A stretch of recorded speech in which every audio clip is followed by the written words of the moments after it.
sad. But there you are. I don't have the means anymore. Joe, let's move over to politics now. Oh my God, that's one area I don't go into. That's one area I love. Well, you saw that you worked within the First Republic of the Gambia, and you were, well, in England, a good part of the Second Republic. But I'm sure when you juxtapose the two republics, the First Republic and the Second Republic, and what you're seeing now, it's just what you have just talked about very recently, the developments in terms of infrastructure, meaning that the chances of moving forward were more present in the Second Republic.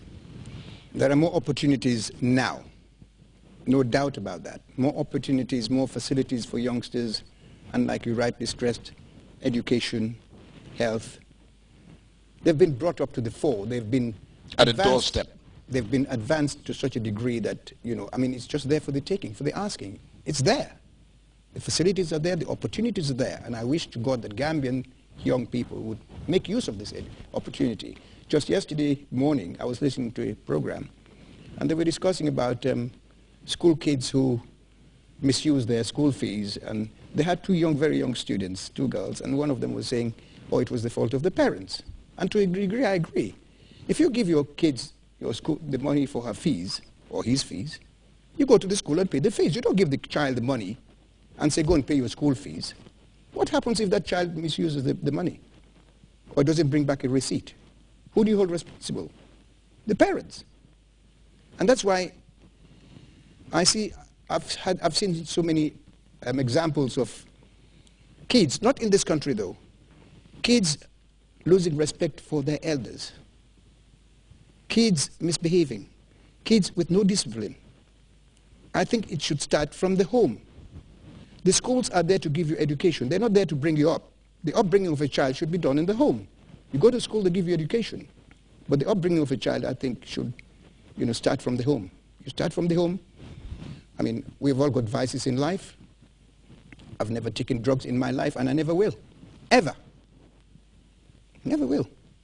And whatever you do, whether we all have, like I said, we've all got our ups and downs, likes and dislikes. Exactly, and pet loves and pet hates and all that. But whatever you do in life, you do in moderation. You do in moderation.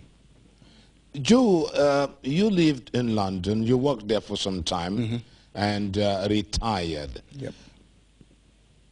Well, how is it like living and working in England and then post that, meaning after that, retiring and living in England?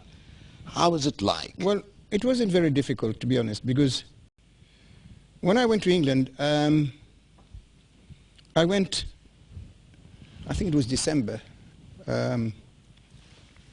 59. And I took a job, and in those days it wasn't very easy to get a job.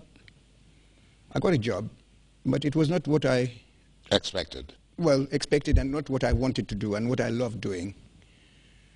So one morning I woke up, I went to the RAF Careers office, and I said I wanted to join the Royal Air Force. And I did. Joined the Air Force. I was sent to RAF Cardington, where I was kitted out, and I served at Bridgnorth in Shropshire.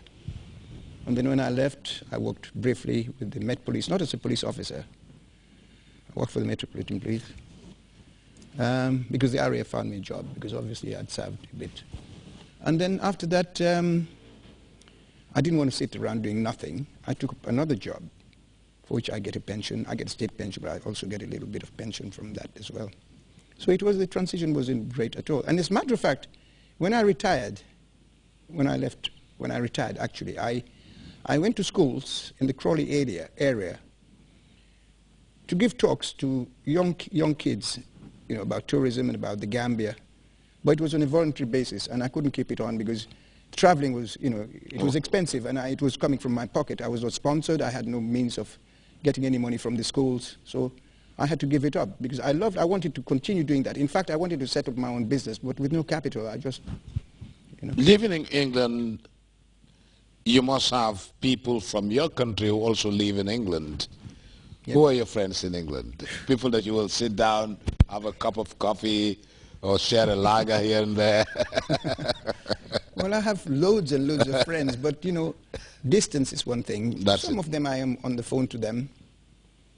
I don't like to mention names, because you mention one or two names, others say, Fatima. You know, I'll refrain from mentioning names. Yes. I've got quite a few friends. Okay. But I live alone, unfortunately, because I was married in this country, not in England, and I was married to a Gambian. I was married on the 24th of February 1981. 7 months later, 29th of September, my wife died. My condolences. That is life. But I haven't remarried yet. I'm still looking for Miss Right. It's a topic I don't like to talk about because it makes me become very emotional. I understand. Because my marriage was very short-lived. Because I courted my wife for a year, and then all of a sudden she was gone. But I know she's happy wherever she may be. Maybe in heaven. When you listen to the airwaves now, as you come in and go, have you realized that yes, people have really taken up the broadcasting to another level? Yes. Definitely, yes. Because I always bring a radio, so I always listen to GRTS or whatever it's called. West Coast Radio. West Coast, yes. And the other radio As a matter of fact, this stations. program I was telling you that I listened to yesterday morning came from West Coast. But I didn't know the connection between West Coast and your station. No, that's a private radio station. Okay, because like I said, I don't know much. Because you see, when I come to Gambia, I mean, I've got my elder brother. We're four in the family. My brother, Roland, he lives in Banjul. He's elderly now, 87. I've got a sister, or I had a sister, I should say, Mrs. Stafford, married to the Reverend Stafford. He's also elderly now. He's in a wheelchair. I've got a sister, Mrs. Bright Nancy. She's at Fujairah. Presently, she's visiting her daughters abroad. And then me. I'm the youngest. What about Charles? Which Charles? Charles Gabidon, he should be in the States, I He's think. my brother's second eldest. Oh, that's right. Second eldest of my brother's kids. Well, I'm the unfortunate one with no kids. That's why I said I'm still looking for Miss Right. Well, finally, did you meet some of the old friends of yours in the broadcasting sphere when you came, Joy Coker? Or no, unfortunately, not this time, no.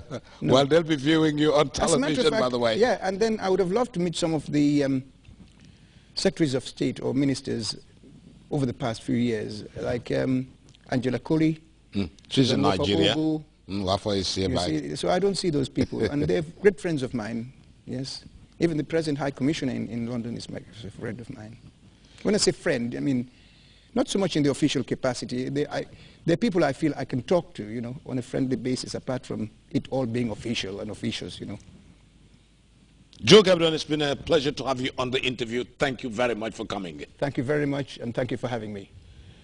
This has been the interview. My guest, Joe Gabidon, veteran broadcaster, lived and worked in the United Kingdom, now retired, stays in the United Kingdom, but frequents the Gambia almost on a yearly basis.